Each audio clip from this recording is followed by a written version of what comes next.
Today I want to talk about Luka Dončić.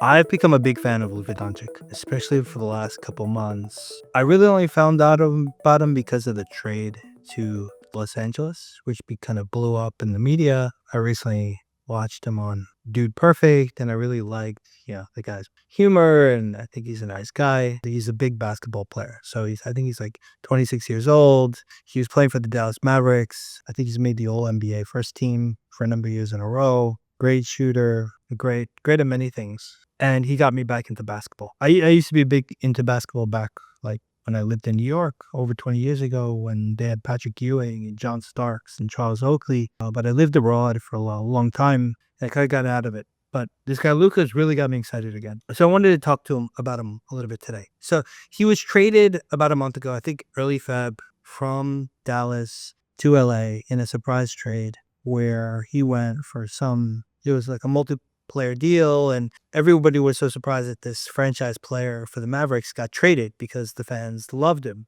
and he was at the height of his career. And there wasn't a good reason, right? So when management and the owner was asked for reasons, they talked a bit about his conditioning. So they made it sound like they weren't happy with his conditioning. It looked like he was out of shape, and they felt that like he should have been doing more work on his conditioning. And when I heard that, like it automatically kind of like made me think about, do I agree? Because I rarely agree with advice like that. Like I generally view that a person's structure is determined by these biomechanics, right? And to try to force yourself to lose weight, especially when you're a professional athlete at that level, is usually not needed or a very bad idea. So I want to take a look at him. Does that hold any validity in my view? And I think absolutely not when I looked at it, right? Like, yes, for an NBA player, his structure is not that good. His profile is not great and his body is compensated. So he's got issues, but like it's not because of orthodontics. It's just, that's the way his body compensated as he grew up. And he's still, a very good athlete that's able to play NBA level at the top. Obviously, even though he compensated, like it works pretty well. Unless he's wearing a mouth guard, if he pushes himself, he's just going to bring that whole structure down faster, right? So if they forced or if he decided he was going to do a lot more exercise and a lot more weightlifting, he would be forcing his body to compensate more. And then the question is that a good thing for somebody who's one of the best long-range shooters in the NBA? And like, for me, the obvious question is no, because your ability to shoot a basketball accurately from that far out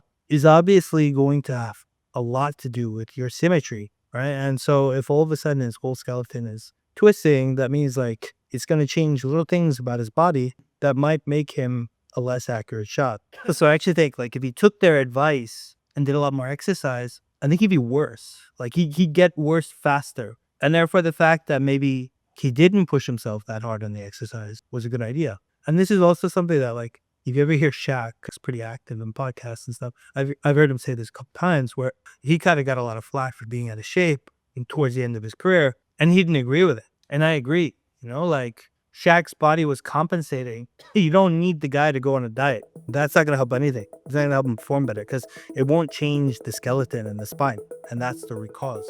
To wrap up, I think Luka was completely correct for not forcing himself to over-exercise and do this conditioning that management wanted. And he's probably going to stay better as a basketball player.